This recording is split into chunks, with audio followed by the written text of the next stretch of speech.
This is Will and Paige from the Beyond HR podcast. The cool thing about today is that we're going to have a special episode. Even though we're not going to have one of our amazing guests here with us today, we get this wonderful opportunity for our episode 10, which is an amazing milestone to talk a little more about us and who we are and how we got to this space of being podcasters and being able to share our vision and mission of what we do and what we want to accomplish and what we want to share with the world of HR and human leaders in general. So, thanks so much for tuning in with us and being here and sharing this moment with us. And I hope that you guys get to know us a little more as we love to get to know you folks as well. Welcome to Beyond HR, the podcast for people first leaders who know that HR is about more than checklists and compliance. I'm Paige, your co-host, and we will explore the real challenges shaping today's workplaces.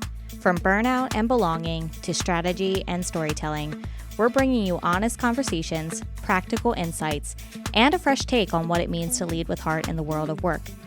Before we dive into our episode, a quick shout out to Manpower for generously providing the space where we record Beyond HR. And here's a quick word from our launch sponsor. If you're feeling stretched thin, juggling big changes, emotional labor, and communication breakdowns, you're not alone.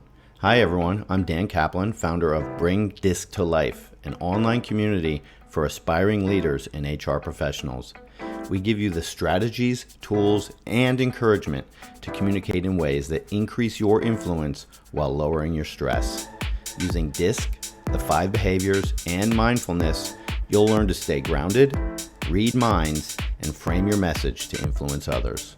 We have live workshops every month, group coaching to unpack tough situations, and tons of easy-to-use scripts, strategies, and resources that you can apply right away without adding more to your plate. So come refuel with a community that gets you and wants to help you speak your truth in a way that's heard. Join us at confidentcommunicator.com and click on community. That's confidentcommunicator.com.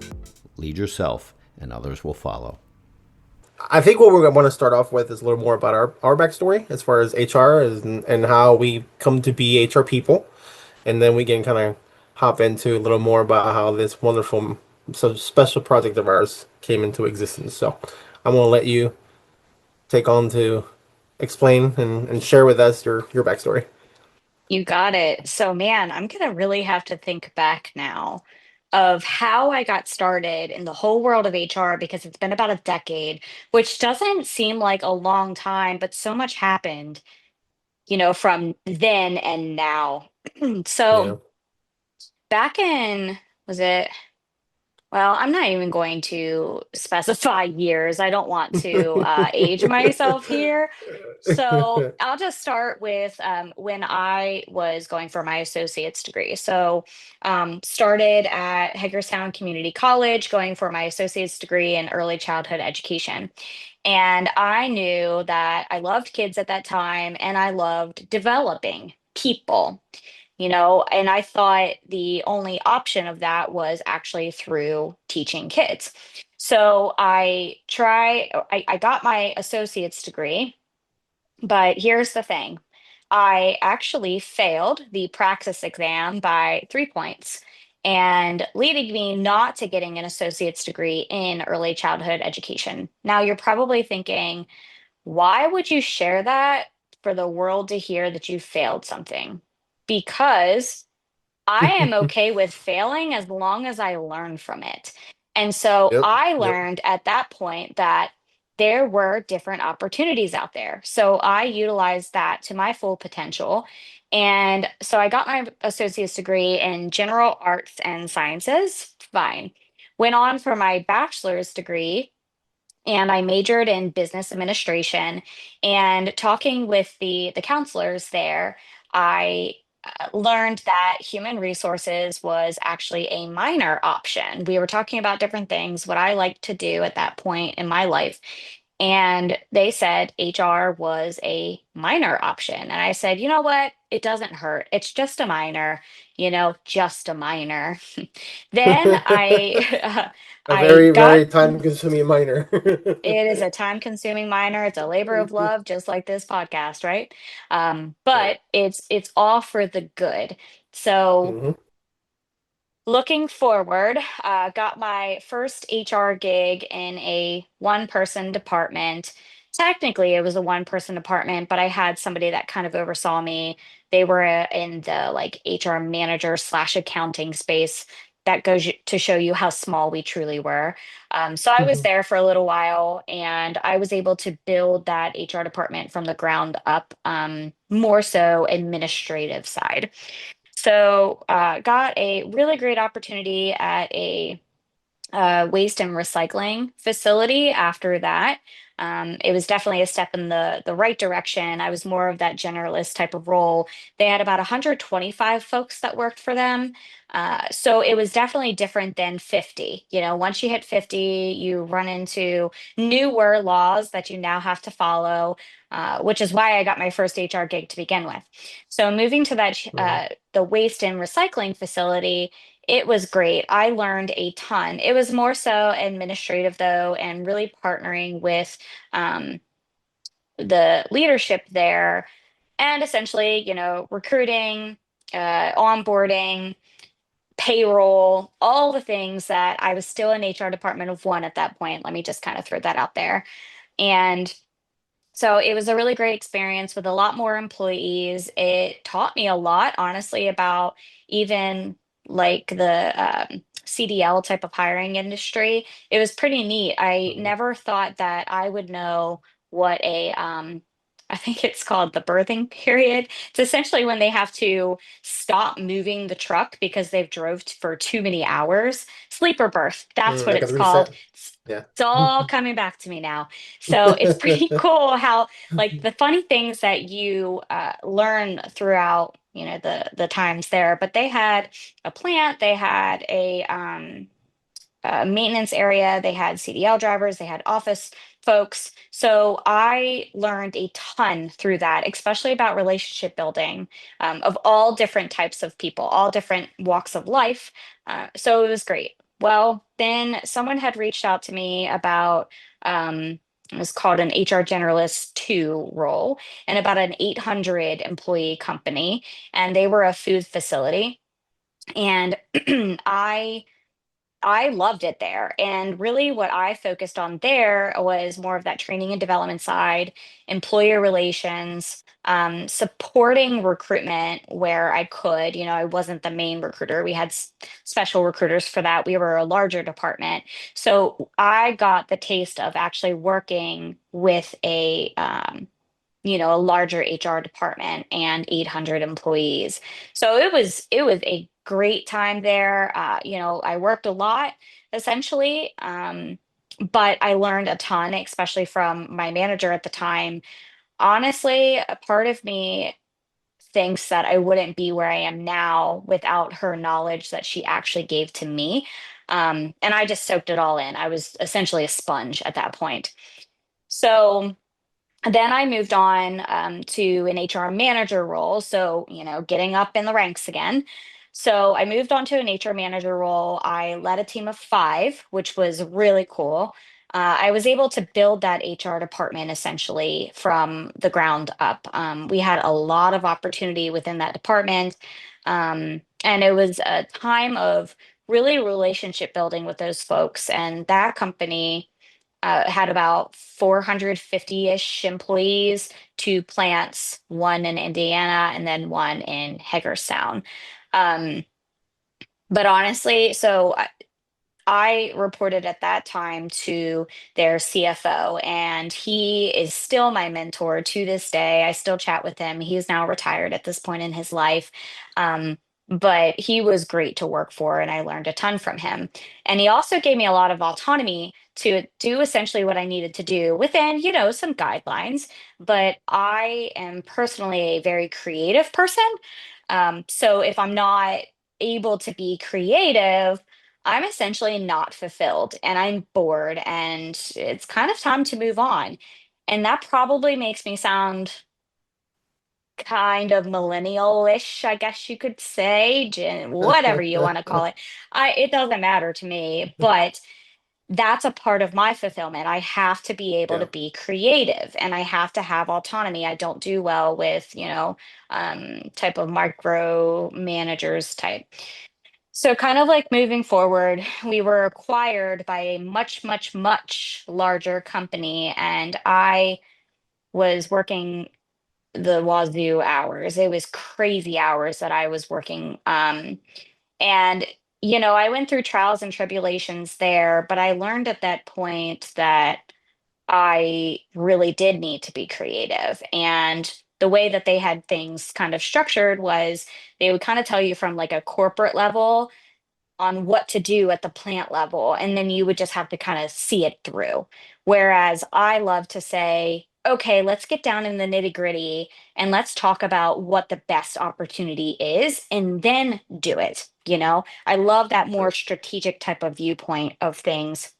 So it kind of took my creativity. Plus, I was exhausted because, with any acquisition, it's a ton of work, a ton of work. And it was just very taxing. I started to have a lot of health problems. And then, me having two little girls at the time, I mean, I was getting no sleep and it was just making things worse. And then my kids would get sick and then I would have to be home. And so I just thought it was the best possible thing for me at the moment to actually look for a fully remote job. So I kind of took a step back and took an HR liaison, which essentially is a business partner in their world. Took that liaison position, worked fully remote for about a year. Unfortunately, they had some new leadership that came in. They're doing really great things still, but they took away fully remote work for those business partners. And I was 5 hours one way from the campus, and they Oof, didn't really that's a pay for hike. travel. It's tough. I mean, and especially when they didn't pay for travel. So how can I be there at least one day a week without traveling over 3 days? So it just didn't make sense at that point, and so now I'm back to being an HR department of one. It's something always brings me back to being an HR department of one, but I feel, and it's within a smaller company. It's actually a religious company and a small company, about 48-ish employees. Um, but I'm able to be creative and I have a lot of autonomy within, specific guidelines, but they're also very collaborative folks too.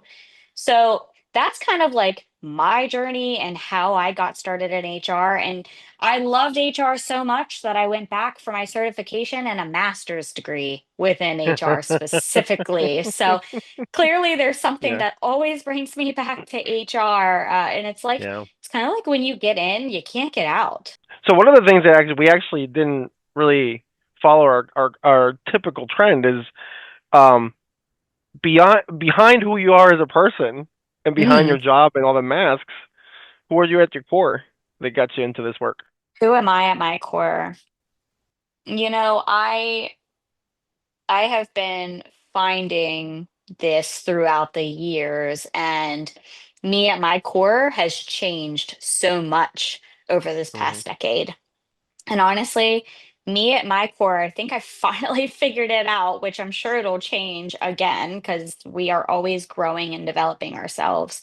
But I am an introvert yet an extrovert at the same exact time. And if you would meet me in person, you would probably never know that I'm actually an introvert in a sense. I need Hmm. that quiet time. So I You're would that say I'm an ambivert, I think is the term. Yeah, ambivert. is it? Oh, Yeah, interesting. Never heard of it. I learned it So I recently. Yeah. but I'm an introvert extrovert but I really do care about the human aspect of work. I feel like you cannot be you cannot have a mask on at all at work because it's not effective in my mind. And I got into HR knowing that I wanted to be different than what the kind of persona or reputation that HR has had over the years. And I wanted to go in and I wanted to make a true difference. I wanted people to feel safe, secure. I wanted them to feel heard, respected, and trusting enough to come to me and say, what is going on? I need to know, and I need your help, or fill in the blanks, whatever you want to do. So Mhm. I think overarching, I would say that I am a huge empath. Um, and I just try to be the best version of myself every single day. It's really hard to say who you are at your core. I mean, I know myself better than, any other thing. And I would say I'm also spiritual too. And I found that kind of through the many, many years. That's kind of who I am. So, who are you Yeah. at your core, Will? Yeah, and to your point, it does change over time. But I think aspects of it. I think there's definitely some essences that still carry on. But I know for me, I've always been a people person. Even before I got into HR, I remember as far back as when I was a little kid, I always had to be the person that or the kid that was approaching other kids when they got hurt, asking them how they were Mm-hmm. doing, you know. Mm-hmm. Where everybody else would keep on going to play and do their own thing. Like I would come up to another kid and be like, "Hey, are you okay?" I remember in elementary school, middle school, even high school, like if I saw somebody that maybe wasn't the popular kid, um, Mm-hmm. even though myself I was not the popular kid, I was part of that subgroup within the geek nerd world. That I had acquaintances, but I wouldn't say that I hung out with any of them outside of work. Um, Even within that aspect of who I was still looking or hyper aware of other kids around me that seemed like something wasn't right, to have Mm-hmm. that nuance of being like, is everything okay? Is there something you need? Even though in that moment I didn't know what that was. Now, understanding the empathy of who I am, or who I try to be, doesn't mean that I always get it right. But and I think that's one of the things that attracted me to HR long term. So different to you, I did not go into HR as part of a career path or education. I have attended college, but it wasn't in the realm of HR per se. I actually bumped into HR by accident, as a lot of folks in HR have over the years. My very first HR like job was just picking up phones and screening people's resumes and applications. And that was strictly because they needed somebody bilingual. So English is a second language for me, Spanish being the first. And my very first out of college or out of high school job, outside from fast foods, my first real job, I was working for Target Distribution in Chambersburg in their shipping department as one of the folks that offload trucks. Um, I actually had an accident outside of work that resulted in some fractures that would not allow me to go back to do that kind of work because it was too much weight for my body. So I ended up having to force myself to look for another job, and then I found a local staffing company that was looking for a bilingual phone screening person. They called him sorcerer, even though it sounds like a magical wand kind of person. uh, A but sorcerer. yeah, bilingual sorcerer. Um, and once I got into that, and kind of started dabbling in the recruiting world, I realized that the next tier up from what I was doing was a better way of pushing my family at that time, further in the financial aspect of it. So I worked really hard, had to bust my butt a little bit to get to a promotion into a commission recruiter position. But once I got to that space, I realize that there's a lot of time commitment within the staffing world. So if there are any people in staffing that are listening to the episode today, I commend you. Respect what you do because it can be very time tasking, and emotionally tasking as well. Um, yeah, so I did that for a couple of years. At that point, I was a brand new dad, brand new spouse. It was just a lot, so I decided to look out as elsewhere. And another local company was looking for an HR coordinator position, bilingual as well. So I've been blessed to have two languages that I can back up on, and have helped me catapult myself into my career. Um, it was hired there, and that's kind of was my very first. holistic HR position. I oversaw everything from recruitment to employee relations to benefit administration, things, compensation, things like that. And honestly, ever since then, I really haven't stepped away from HR except for one time. And I always tell folks that's the one time that I'm trying to get away from HR. I was operations supervisor for a distribution center in Winchester, Virginia, and life took me to a different part of the country, and I had to, had to resign that position. But once I got to the other part of the country, I ended up back in HR. So it's not like I really stayed outside of it. And I think for me, because at my core, I have this desire to help people. Over time, it's morphed into not just help people from the perspective of getting them a job, but also help them from the perspective of becoming better human beings. Um, Mhm. and whatever that may look like. And I am a firm believer and proponent, even in my current job, where I tell folks, I want you to be a better version of yourself. Preferably, I would love for that to be here.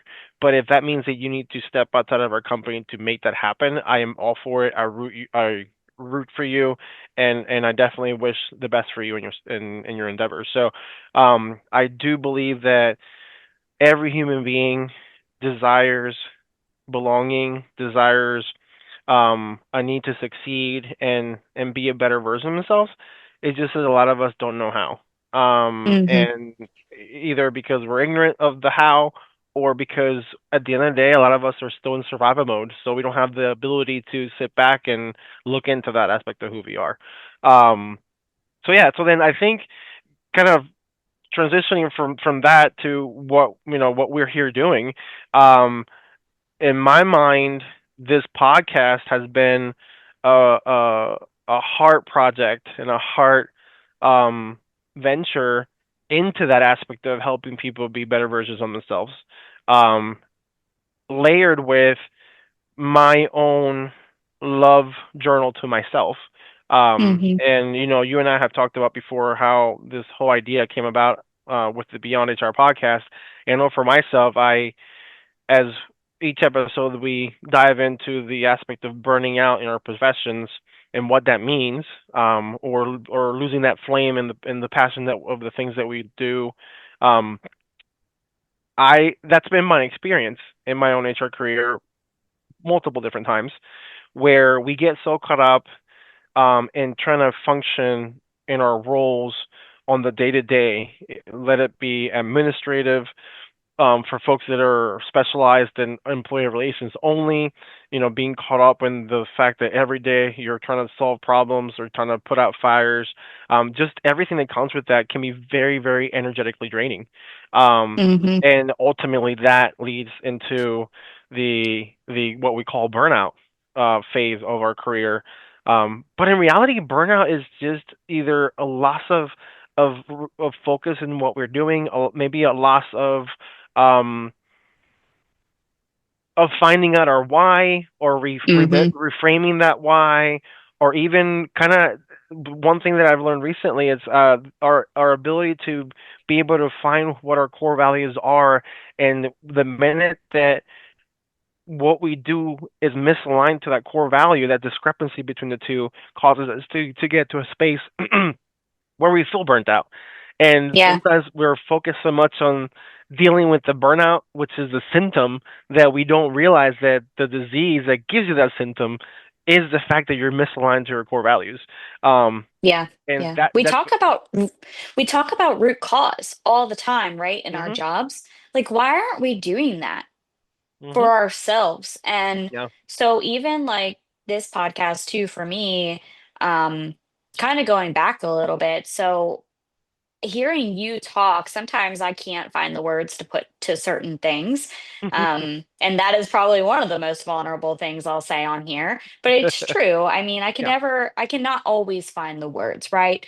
But hearing you talk, I feel like with me, I am a nurturer and I love to develop people. And that's actually why I started within elementary education, early childhood education. mhm, Um, and then that's what got me into HR because I could do both. mhm, And I'm realizing now where if I'm not able to do that, I am not fulfilled, which then leads to me feeling like I'm burnt out. When in reality, I'm not burnt out. I'm just tired of doing the same old things that do not fulfill me to fulfill Hmm. my passion. And Yeah. so people are probably thinking, like, how do you figure that out?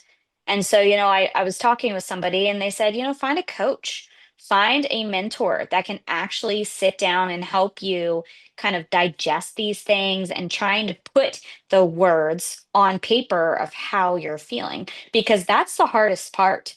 In Hmm. in my perspective, I think the hardest part is trying to figure out your purpose and your why, and trying to figure out why you actually like to do those things, which is odd. But then you're able to actually do more things that you love, and then you will feel fulfilled, and then you will love your passion. And then, it's just kind of It's a like trickle effect. Yeah. it's a trickle effect. Hmm. Yeah, I was going to say domino effect. I'm like, wait, that's going down. That's not good. See, But see, yeah. lots of words, lots of words. No, you're But good. yeah, I mean, talking with all of these people it's a very great learning experience for Hmm. me too.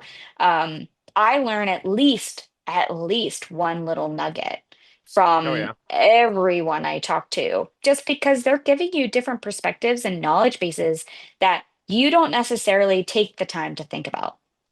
Yeah. Oh, yeah. And I think one of the great things about this, kind of like I was alluding to earlier about this being my own, love journal, is the fact that, for anybody listening, like we're learning and we're receiving as much from these having as we're sharing with the world. So Hmm. like whenever I go into every single conversation that we're having, my first thought isn't, oh, I hope that somebody enjoys what they're going to listen. It's literally like, what can I learn from this person that I'm talking to? What kind of energy transfer are we going to have for me to be able to open up my eyes and my heart to whatever, needs to be told to me in that moment so that I can not feel the way I do? Because even to this day, and this is not meant as an insult to, my current employer or any other thing that I do, to this day, there are aspects of my job that are very draining and very, you know, as I say, life sucking at times, just because of the nature of what that task or thing is. And Sure. so being able to have those moments of like clarity when somebody's talking to you about, you know, um, I don't know, fill in the blank. It could be, refocusing your energy, refocusing your mindset, looking at the silver linings, or maybe, again, my biggest takeaway recently is that misalignment of values and what you're doing that can give you that sense of like, oh my gosh, why am I stuck in this job? Why am I doing this thing over and over again the way that I'm doing it? Um, it's a good way to help opening up the mind and the heart to what that message needs to be. And in my mind, I'm just blessed that I get to have other people hear about it, and hopefully, it touches them in a way that it touches us. Because yeah, I mean, there's that, and for some folks, I mean, obviously, the wonderful magic art of editing is sometimes Hmm. takes away some of that. But I mean, there's times that I mean, I've teared up and sometimes even cried in some of the episodes that we're recording behind the scenes because the message of what we're learning and what's being spoken to us is so strong that it's like it just hits you right in the middle of your heart, and you're like, oh my gosh, that's Hmm. exactly the way that I would have. I don't even know how you said it is a perfect way of explaining it that I haven't been able to wrap my head around in the last couple of days because Yeah. I'm. Oh, you know, and there is a lot of vulnerability in not just us trying to understand, but the people sharing it with us have been so amazing, and so like willing to put themselves in that spot of this is where I used to be and this is how I got out of there. You know. Yeah. Before we wrap up, we want to give a special thank you to two of our sponsors. First, we'd like to once again thank our launch sponsor, the Bring Disc to Life community at confidentcommunicator.com, for their generous support. We also want to thank one of our founding supporter sponsors, Chain Solutions.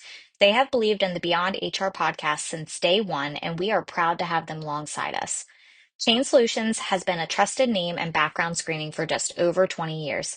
They are accredited, use secure mobile first technology, and offer incredible responsive support with an average response time of just 18 minutes. If you're in need of a background screening partner who gets it right, fast and secure, Chain Solutions is one to know. And just for our listeners, they are waiving their usual $250 setup fee. Just mention you heard about them on the Beyond HR podcast. Thanks again to Chain Solutions for being a part of our journey. So powerful too. And like Will said, I'm also the same exact way. So if anybody follows zodiacs, okay, I follow zodiacs, I follow horoscopes. That's who I am. It's not going to change. But I love doing those things. And Hmm. um, I am the Cancer zodiac. So if you know anything about Cancer zodiacs, you know that the normal things that people think about when they think about Cancer is you're emotional. You get bored very easily. You don't ever want to feel stagnant. You are just emotional, emotional, emotional, emotional. Like all of the emotional, I'm telling you, every single time I read about my zodiac, I'm like, oh, well, that's spot on. No wonder I cried today. Well, that's spot on. I mean, that makes sense. So, Yeah. being that type of emotional person, when something really resonates with you, or like deep down, you have not dealt with that thing that they just said, it hits you like a ton of bricks. It's like, well, maybe it Hmm. hits you like a truck. I don't know what's heavier, right? So, well, truck's heavier. That was Yeah. dumb. Um, Not very but good. like, but it's kind of like one of those things. You can get emotional, and I really appreciate everyone that gets on here and they are vulnerable and makes us, and I hope others, think of different ways of thinking these things. I have been listening to a different podcast aside from ours, of course. Ours comes first. But I've been listening to different podcasts, and there's this one that's kind of like in the middle of spiritual and practical. Hmm. And Will's wife actually sent it to me here recently about this boot camp for the Hmm. podcast. And so I took another step and I said, you know what? I'm going to start listening to this podcast. And boy, it's already life changing. I'm literally Hmm. taking, I'm recording my screen now. So if any listener is listening to this right now, I challenge you to record your screen if you are listening to the podcast on your phone, because you can take little snippets of things that you want to utilize, or like write it down if that's how you learn the best. Um, Hmm. if you're a visual learner, sometimes it would be good to, write it down. But all that to say, take those screenshots, take the snapshots and write down the things that you want to implement every single day. But here's what I'm going to caution you on. Do not try to change everything all at once, because your mind is Baby going to steps. spiral. I mean, Hmm. you are going to feel like you're spiraling, even if, it's kind of hard to explain, but just try not to eat the whole elephant. Try to take little bite Hmm. size. And that's Yep. a terrible analogy, and it's kind of pretty morbid, but it's what I was saying. You know exactly what I'm trying to say. Don't Yep. try to Yep. change your life all at once, because it's going to be very overwhelming. Yeah. Yeah, and I think like with everything else, you have to do it in steps. You don't start running a marathon, but if yesterday, you want to That's be able right. to You have work. to train Yeah, for it. yeah, Mm-hmm. and you have to work your way up there. And as always, I always say to everyone, even myself, you have to be gracious, patient, and loving to yourself in the process. Just because you know what is the right thing to do doesn't mean you're already programmed to do it. And there are Mm-hmm. times that we, myself included, we tend to, I know that I'm going to start eating healthy this week because eating healthy is good for you. And I know that it's good for you because I've been told forever and there's effects. But then tomorrow something happens that I have a big, huge plate of potato chips in front of me that I happen to eat all the whole thing. Oh my God, I'm such a failure because yesterday I was bragging onto somebody that I was going to eat healthier this week, and here I am. Um, Obviously, there has to be some intention involved, and obviously, if you do this over and over again, then at some point you got to kind of hold yourself accountable. But for the most part, Mm-hmm. we are human. Again, we do want to do better. That's in our human nature to do better. It's just a matter of figuring out how to do it and wrapping our head around it. Yeah, So that's for kind of sure. my little tidbit there. But yeah, so then going from our backstories, this wonderful love project that we're working on right now, the Beyond HR podcast. um, was practically birthed from my own need of being in a space where I felt burnt out, and that's the word that I described at that time. I felt like, oh my gosh, I don't know how to go about snapping out of this. I just feel like I'm spinning in the wheel and not doing anything. What am I doing? It's almost like a existential life crisis, you know. Um, and kind of adding a little backstory, for the last couple of years, my wife and I have been working very aggressively on ourselves as individuals. Take the career out of the equation. Working on trying to heal ourselves, our inner wounds, our inner traumas, and finding out what are the things that are holding us back in life. And not that my career was holding me back, but my career was one of the areas that I identified where there was a little bit of a discrepancy in how I wanted to feel and how I was feeling. But at the same time, I know that I want to be in HR. So it's not so Mm-hmm. much that I was looking to get out of it, which that's also a topic in itself. You might be in HR realizing that you're not fulfilled and may realize that this is not your cup of tea. So that's also a path to take. But for me, I know that I want to be in HR. I do love the people aspect of what we do. Um, but then I wanted a venue for myself to say to be able to explore, how I'm feeling and learn and nurture that aspect of who I am as a person.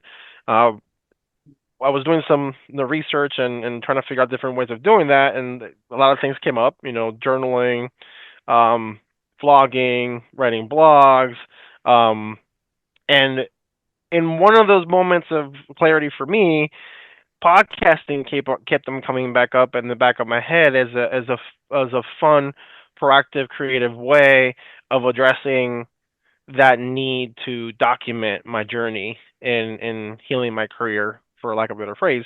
And I had done some podcast stuff in the past when I lived over in Texas, um, so I wasn't foreign to it. So I said, you know what? I think this would be a great project. Let me do some research because I also want to make sure, not just for myself, but it's something that other people can benefit from. And as I started talking to more HR folks in different contexts without saying that I wanted to do a podcast, I started noticing there's a need, or there was a need across the board for other HR folks to have some kind of outlet to be able to talk about their different, challenges without feeling like, oh, we're in HR, we can't talk to anybody, kind of thing. And slowly but surely, the idea popped in my head more and more, or kept reinforcing itself. Man, there's something here with the idea of creating a podcast that's solely centered around the concept of helping HR folks, including myself, because again, this is originally for me, um, reignite the passion for the work, reframe how we do it, and find a way of bringing humanity back into our workplace. And a phrase that I'm sure you've heard me say over and over again recently that kept on coming in my mind, and it's become part of my core now, is my idea and my core feeling that I truly believe that HR professionals have the sacred responsibility to be the healers of the workplace. But it has to start with ourselves. It has to start with our own people, meaning the people that hold these spaces in the HR world. So that idea kept on growing, and then kind of putting a pause on that. You and I met, I don't know, 2 years ago now, I think, give or take, um, Yeah, I think maybe a year and a so. half. It's hard to Um, track anymore. yeah, we started working together at the Cumberland Valley Sherm chapter here in Hagerstown. Originally, as always, I always kind of show up to events and enjoy the event, and because again, my core is to help others, I Mhm. opened my mouth and said, "If you guys ever need any help, I'm here. Let me know." And I'm learning as other people kind of chuckle when I say that probably is the wrong thing to say to a room of HR people at a Sherm chapter event, because That's right. they'll take you up on it. So Oh yeah, yeah. Open arms, open arms. yeah. So shortly after, I ended up joining the board of directors for the CV Sherm, as a member at large, just kind of behind the scenes. And then shortly after that, you ended up coming back because you used to be on the board before. Yes, yeah. So I took about a year hiatus. When I was working remote, they weren't necessarily supportive of like our local chapter because they weren't in this area. So, nothing against them or anything like that. But Right, right. yeah, I took about a year hiatus. So I think it might have been about a year or so after you joined the board that I Hmm. rejoined, and then they quickly put me back into the president role Right, for the right. second And then term. I think, Ah, yeah, yeah. And I think whenever you came in, probably beginning a little before we did the New Year officers, that's um, right. Yeah, I was whatever just pretty whatever it's much helping called. out. Yeah, you were kind of you Yes. were behind the scenes assisting and whatnot, and the New Year came up, and I was like, you know what, I really enjoy working with this amazing group of women, because as I find myself typically in HR, I'm one of the very few males in the field, which is fine, it's great. So I definitely enjoyed, even though most of the things that I did was kind of just be in the background supporting, let's go team, let's go team. I still really truly enjoyed the just the interaction of the group and the vision of the organization, and or at least our local chapter, and what we were trying to accomplish. So whenever the following year came about, I was like, what, I want to be a little more aggressively involved, and then we decided to Mhm. open up a marketing chair, director chair, and enjoy Yep. that kind of stuff. So I was like, okay, let's do it. So that kind of brings us up to the first of the year, 2025. Um, Now I'm pausing the idea and the soup behind the scenes being cooked about this podcast, and as you and I kind of got to know each other a little more, um, something about how your the values of who you are and the authenticity of who you are and just your overall energy. I know that in the past when I podcasted, I was a solo podcaster. Now I was like, well, no, this definitely gets a better feeling and a better understanding from two different perspectives. And you kept them coming in the back of my head as far as a person that I would love to do this project with.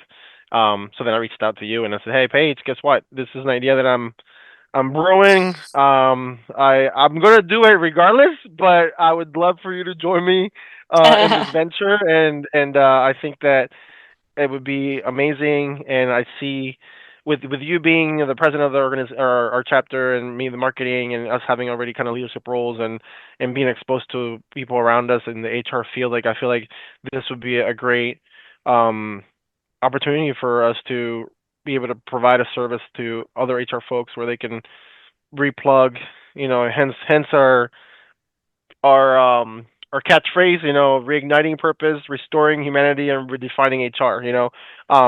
That's in essence in three very simple sentences, um, summarizing what we want to accomplish with this. And you were gracious enough to say yes, even though you have your hmm own backstory as to how you got to that yes.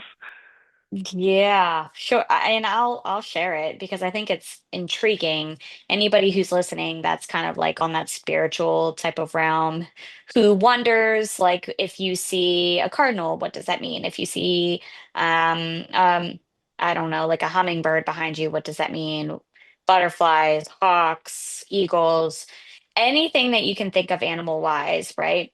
So after Will had asked me, we were, and mind you, we were actually at it's like a seminar through Frederick County SHRM. Allison Hmm. Jones was speaking about purpose and finding your purpose, and Good shout out which to is Allison. yeah, good shout out to Allison because she was one of our amazing guests. She was one of our Hmm. first three episodes, which we were really excited about. We just connected with Allison right away. And you have those people in your life that you just connect with and you just Yep. kind of go with it. And you have to let go and you just have Hmm. to essentially make friends with them because Yep. that's why they are there. So anyways, we were there talking about purpose, hearing about purpose, and so Will asked me, and on my way back to the office from Frederick, so I was going from Frederick to like Emmitsburg area, so I had about a 30-minute drive, and a hawk flew right in front of my driver's side windshield, almost hitting my windshield. Mm. Pretty terrifying experience because I didn't want to slam on my brakes on a highway but it literally missed me by maybe like 5 inches. And now that sounds, I don't know, but it just missed my windshield. It was kind of At 70 crazy. miles an hour, that could have been a lot worse. Okay. That would have been really terrible. So it swooped Yeah. down right in front of me. And I was like, huh, I wonder what this means. And so, of Mm, course, my mind just started just, I was getting intrigued. So I started looking it up and it was saying, like, you are meant for bigger things. You are meant to share your knowledge with others. You are, you know what? Let me look it up because I want you guys to understand. Hold on. I want you to really understand what it means. So, they're frequently viewed as messengers from the spiritual realm, carrying insights and guidance for those who are open to receiving them. So, I guess mm, it kind of opened my eyes because I literally was terrified and my eyes were wide open. Um, mhm, but they can symbolize a need to like pay attention to subtle signs in life. Um, they are so they really focus in meaning and clarity focused vision. So they're known for their sharp vision and ability to spot prey from great distances. So spiritually, this translates to the ability to see things with clarity, focus on what is important, and gain a broader perspective, and they symbolize strength, courage, and the ability to overcome obstacles. And their presence can be a reminder to seek deeper meaning in life and to live with greater awareness. mm, And the last piece of it is they encourage us to step back, gain a broader perspective, and assess situations before making decisions. mm, So it's pretty neat, when you hear all of these things. And I do remember hearing or in reading about you are meant for bigger things, use your inner strength and wisdom, trust your intuition, those types of things. yeah. It kind of told me, just do it, Paige. It's fine. You're just fearful that you can't do it. You're fearful that you can't give it your all, but you can within boundaries. We talk about, Will and I talk about boundaries really often. And so, like Mhm. today, we're slightly over the boundary, which is fine because I'm allowing it. I want to get some things done around my house. Typically, Fridays are my half days. And so I like to get things done around my house so I don't have to take away a lot of time from my kiddos and over the weekend time. And it just allows me to breathe. Like after this, I'm going to go for a nice little walk and then exercise afterwards because that is what Yeah. fulfills me. If I don't exercise, I'm typically in a bad mood. So, Yeah. yeah, believe it or not, you would never think that I'm ever in a bad mood by hearing me here, but I am a Yeah. human being. So, yeah, needless to say, I went back to Will and I said, you know what? I will do it and we'll figure it out along the way. And it has been quite the labor of love, I'd say. It has, and I think I do not regret in any way, shape, or form. Um, Mm-mm. not just starting it, but where we've gotten and where we've been and where we're going to be. I do know Mm-hmm. that for me, again, this is still my own journal. I'm still learning from it every day. Every time that it's funny because for me, like because I do all the editing on the back end, like I get to listen to this multiple times, and it's like every time I listen to it because I'm present in a different way. The first time we're present Mm-hmm. as a host, and there's some different things that we're thinking. But then the second time I get to be present as the editor, so I get to be able to hear what we're talking about from completely different mindset. Man, there's things that come at me every single time I listen to an episode. And there's times that I Like might watching have a movies, thinking about it. yeah, It's yeah. like Every time watching you watch a movies movie, over and yeah, over again. And I yeah, I gave this example about Moana and how we've watched it so many times because my kids are obsessed with it, and hmm also Sing 2. The other day oh I was yeah, just yeah, watching Sing 2 again with my kiddos, and I actually enjoy that movie. It's kind of hmm it's cute. I love singing personally, so hearing them sing, it just gives me the yeah, chills. It's kind of crazy what songs and music can do to your body, oh and in a yeah, positive way, right? But yeah, it can also be very saddening too, listening to hmm specific music, so it yeah. can impact you. But I was watching Sing 2 the other day for the millionth time, and I did not realize that these things were happening in the background. And my husband Jared says, you didn't know that was there? I'm like, no, I literally have watched this movie several times Yeah. and I had no idea. And I was like, they're so cute. How did I miss them? They're little, like, I don't even know what they are. The Rat, little not lemurs. rats. Yeah, the little Yes, lemurs. Yeah, yeah, yeah, that's yeah. it. Dancing in the The tap background. dancers. Yeah, yeah, yeah. Yep, that's right. Yep, You knew yep. exactly what I was talking about. I love it. Yeah, Yeah, so I say all of this because literally, just like Will said, if you are in a different headspace or you are just listening to something over and over and over again, you're going to pick up something different each and every yeah, time, even in a different meaning, right? yep, yep, yeah. Yeah. But in layered to that would be also like the fact that if you come into each episode or just in each interaction in life with intentionality, you'll start seeing the little intricacies in your day-to-day interactions and day-to-day life.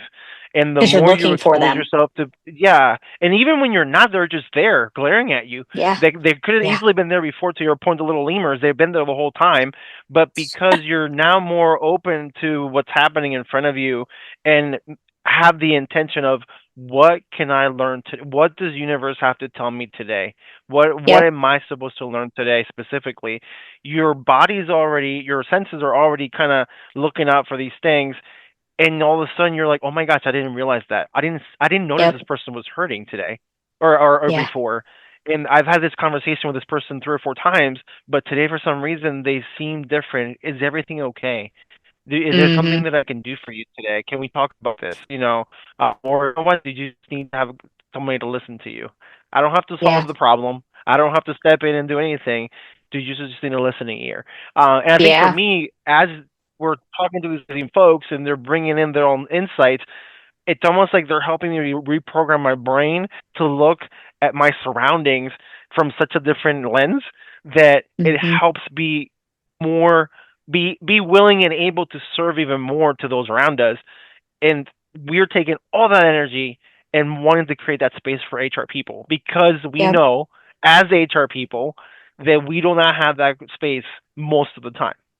Mm-hmm. Mm-hmm. We don't have that um, partnership with other folks a lot of the times, not because they're not there, but because sometimes again we don't know, or maybe the resources are scarce. So this is the platform and the atmosphere that we want to create, the energy that we want to put out there in the universe, um, for anyone that's listening that feels like they just want to be able to go somewhere and listen to something that fulfills themselves again or gives them a little insight on how they can reignite their passion or redefine what it means to be an HR person, because that's been my journey. I've had to redefine what it means to be an HR person in the workplace over the last 3 or 4 years, and even to this day, like presently, I constantly redefine it, and share that with people because there is that negative stigma of HR, unfortunately, still that all we are police, the police of the workforce or the principal's office. Even this week, I heard that, I feel like I'm going to the principal's office.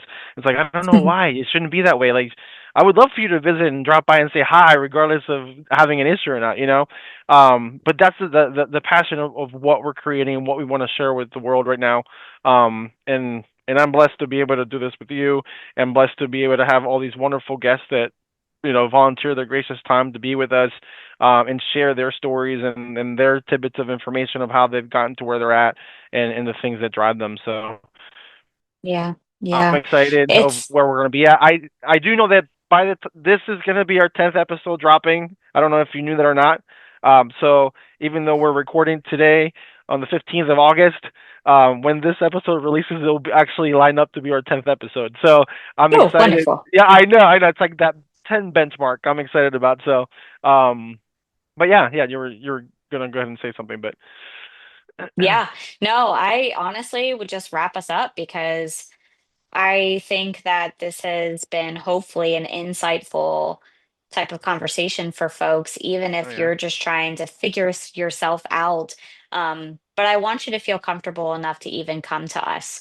While we record these episodes and we talk with all of these guests, we're learning a lot too. And while we don't have the answers, we could always be a listening ear for HR folks. And Yeah. we're always welcoming our HR friends together, especially with Cumberland Valley SHRM too. They're a really great support system. We have great members with us, and we're doing such big things. So not only do we have this podcast, we have Cumberland Valley SHRM too. So Yeah. there's a really great community out there. And as I always say at the end of each episode, I want you to keep working on yourself. Thanks for tuning in to the Beyond HR podcast. We hope today's episode inspired you to reflect and grow in your own HR journey. Connect with us on LinkedIn, Facebook, Instagram, TikTok, and YouTube at Beyond HR Podcast. If you found value here, share it with your fellow HR professionals. Until next time, keep making an impact on yourself.